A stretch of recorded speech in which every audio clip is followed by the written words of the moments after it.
مرتے ہوئے بھی اس کا کفن بھی بیوی کے گھر سے آئے. جہیز کی ایسی لعنت ہمارے گلے میں پڑی ہوئی ہے. ڈیمانڈ لکھتے ہیں, ہاں جی اسکوٹر چاہیے, گاڑی چاہیے, فلاں چاہیے, فلاں چاہیے. تو یہ مرد اپنے جسم کو نہیں بیچ رہا, یہ تو جسم اپنا بیچ رہے ہو. اگر عورت بدکاری کے لیے اپنے جسم کو بیچتی ہے تو مرد حلال طریقے سے شادی کرنے کے لیے جسم کو بیچتا ہے. ہاں جی میں آپ کی بیٹی سے شادی کے لیے تیار ہوں, جہیز میں کیا کچھ دو گے.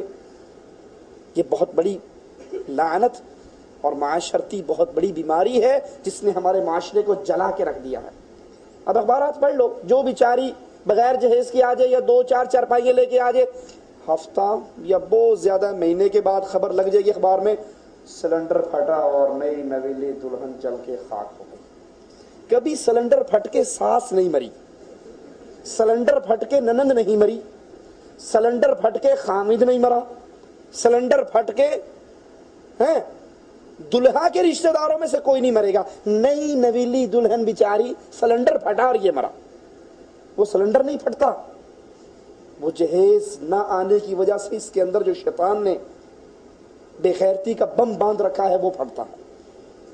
تو یہاں بھی حضرت سوال کر رہے ہیں کہ شوہر کا انتقال ہو جائے تو کفن اس کے گھر والے دیں یا لڑکی کے گھر والے دیں. استغفر اللہ, انا للہ و انا الیہ راجعون. لڑکی کے ذمہ کام پتہ کیا لگائے ہیں اسلام نے؟ سنو,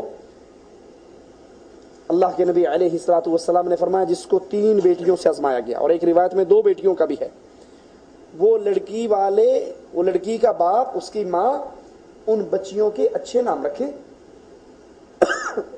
اچھی تربیت کریں, قرآن سکھائیں, دین سکھائیں, خامند کی خدمت کا جذبہ اس کے دل میں کوٹ کوٹ کے بھریں. یہ نہیں کہ کندھے سے کندھا ملا کے چلنا ہے, وہ بھی انسان ہے میں بھی انسان ہوں, ہمارے حقوق برابر ہیں, میں روٹی پکاؤں گی تو تم ہنڈی پکاؤ گے. یہ بے غیرت عورتیں ہیں ایسی جو یہ بکواس کرتی ہیں. عورت کو پیدا ہی خامند کی خدمت کے لیے کیا گیا. دلیل اس کی رسول اللہ صلی اللہ علیہ وسلم فرماتے ہیں جو عورت یہ کام کر لیں, گننا کام کتنے بتا رہے ہیں اللہ کے نبی, فرض نمازیں, فرض روزے, عزت کی حفاظت, شوہر کی اطاعت, 4 کام کر لے, اللہ جنت کے سارے دروازے کھول کے گا, جتھوں مرضی لنگ جا, جہاں سے مرضی اللہ کی جنت میں داخل ہو جاؤ. کوئی کام نہیں اس کے ذمہ سوائے ایک کام کے, اور وہ کام کیا ہے؟ خامند کی خدمت. ٹھیک ہے, فرمایا جس کو 3 بچیوں سے آزمایا جائے یا 2 سے آزمایا جائے, 2 کی روایت بھی ہے, وہ ان کی نیک تربیت کرے اور نیک رشتوں میں ان کو آگے بیاہ دے, شادی کر دے, وہ جنت میں میرے نبی کا پڑوسی بنے گا. کہیں آیا اس روایت میں کہ وہ شادی کرتے ہوئے ایک ٹرک جو ہے وہ جہیز کا بھی ساتھ دے؟ اور اس جہیز نے ہمارے معاشرے کو ایسے چاٹ لیا کہ مرتے ہوئے بھی وہ کہہ رہا ہے کہ بندہ مر گیا تو کفن کتوں آئے گا, کوڑی والے دیں گے, منڈے والا دے گا. استغفر اللہ واتوب الیہ. ہاں یہ بات ٹھیک ہے کہ جب کسی عورت کا خامند مر جائے تو وہ زیب و زینت چھوڑ دیں, زیب و زینت, بھڑکیلے کپڑے پہننا, میک اپ کرنا, بناؤ سنگار کرنا, کیونکہ جس کے لیے کرتی تھی وہ مر گیا. اب عدت کے ایام میں وہ سادہ زندگی گزارے, سادہ معمولی کپڑے پہنے. جب عدت گزر جائے اب اس کے لیے جائز ہے کہ وہ خوشبو لگائے, بناؤ سنگار کرے, شرعی حدود کے اندر رہ کر, کیونکہ اب عدت گزر گئی, اب وہ نئی جگہ پہ اس کو پیغام نکاح کا آ سکتا ہے, وہ کہیں نکاح کر سکتی ہے.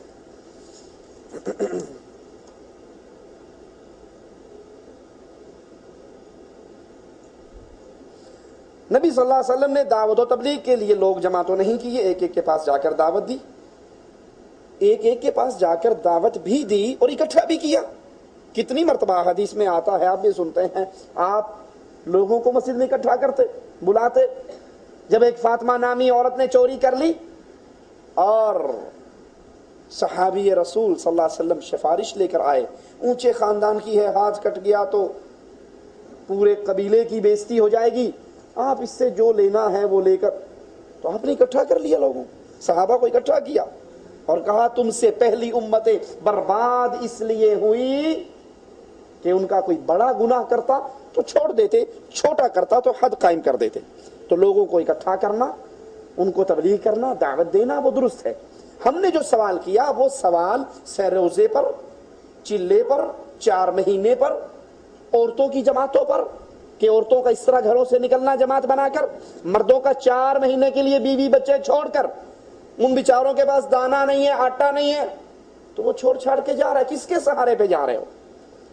अल्लाह ने आप पर आपका हक रखा है, आपके जिस्म का हक है, आपकी आंखों का हक है, आपकी बीवी बच्चों का हक है। ये कोई दीन नहीं है कि बीवी बच्चे पीछे पड़े हैं और आप 1 साल के लिए जमात के साथ निकल गए। उमर इब्ने खत्ताब रज़ियल्लाहु अन्हु वरदा मदीने की गली में से गुजर रहे, एक घर में से एक नौजवान लड़की के गाने की अशआर पढ़ने की आवाज आ रही और वो शेर पढ़ रही कि अगर मुझे अल्लाह का डर ना होता तो मैं भी आज किसी के साथ खेल रही होती, मेरी चारपाई हिल रही होती। ये तो अल्लाह का डर है जिसने मुझे इस बदकारी से रोका हुआ है। आपने मामले की तहकीक करवाई, क्या माजरा है? पता लगा इसका खामिन जिहाद पे गया हुआ है, इसका खामिन जिहाद पे गया हुआ है। आपने कानून जारी कर दिया, जो मुजाहिद जिहाद पे गया हुआ हो वो भी 4 महीने के बाद अपने घर में वापस आए, बीवी का हक अदा करे, उसके पास रहे भले कुछ अरसे के लिए और फिर वापस लौट जाए। अब जो 4 महीने 1 साल के लिए जमात के साथ निकला, भाई साल पीछे तेरे बीवी बच्चों का क्या बनेगा? दीन फरार का नाम नहीं है। दीन किस चीज का नाम है? कि अल्लाह के दीन को समझो, बीवी बच्चों को समझाओ और फिर उस दावत को लेकर आगे बढ़ो। तरीका कार वही रहेगा। माफ करना, कोई भाई कह सकता है कि इसमें हरज क्या है? हरज ये है कि ये अमल सुन्नत रसूलुल्लाह नहीं है।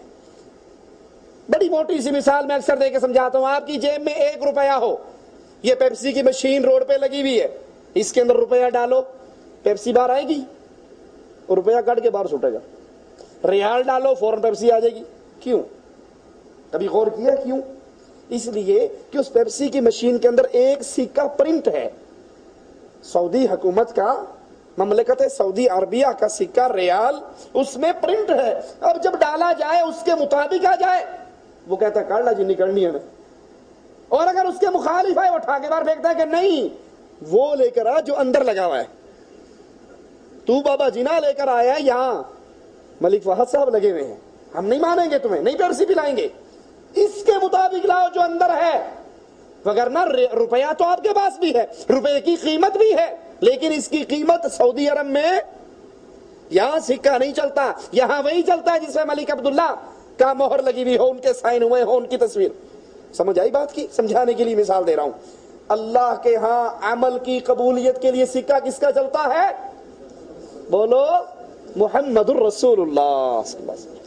ना हजरत इलियास का, ना हजरत जिक्रिया का, ना फला इमाम और फला बुजुर्ग का, वहां एक ही सिक्का है, मुहम्मदुन फरकुम बैनन नास सल्लल्लाहु अलैहि वसल्लम। अमल कबूल करवाने हैं तो मदीने वाले से मोहर लगवा कर ले आओ। अल्लाह के नबी सल्लल्लाहु अलैहि वसल्लम से ये हदीस, ये तरीका, ये सुन्नत से साबित नहीं है जो तरीका किया जा रहा है। नंबर 1। नंबर 2, जो किताब फज़ाइल अमाल पढ़ाई जाती है, उस किताब में जो अकीदे हैं वो अल्लाह और उसके रसूल की दी हुई तालीमात के खिलाफ है।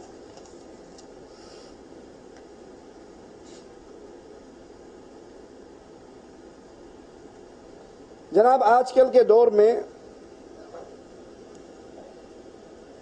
मोबाइल के अंदर गाने रिकॉर्ड करते हैं,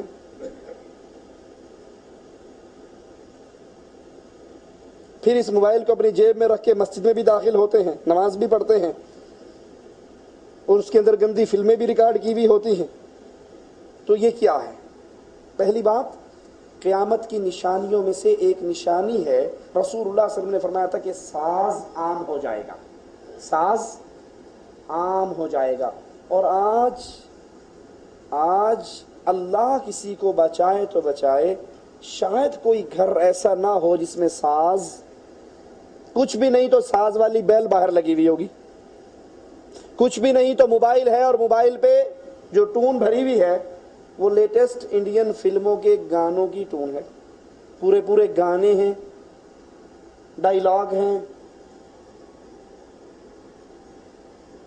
हमारे एक शेख ने हमें वाकया सुनाया, इसी